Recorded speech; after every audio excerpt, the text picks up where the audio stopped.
સુરતમાં ચાલી રહેલી મેટ્રોની કામગીરી વચ્ચે ચોક બજાર ખાતે ટીબીએમ મશીન સફળતાપૂર્વક બહાર આવ્યું છે।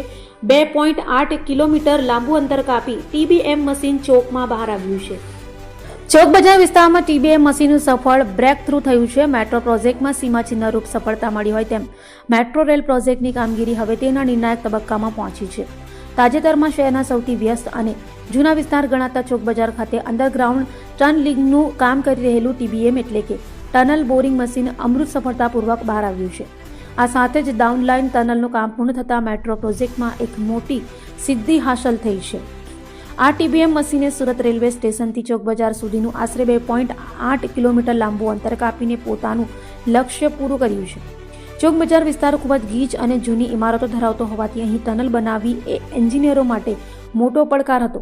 જમીનથી લગભગ 12 મીટર નીચે આ મશીન કાર્યરત હતું અને ચોક બજારમાં ટીબીએમ બહાર નીકળ્યા બાદ હવે આ સ્ટેશન પર ફિનિશિંગ અને ટ્રેક બિછાવવાની કામગીરી શરૂ કરવામાં આવશે।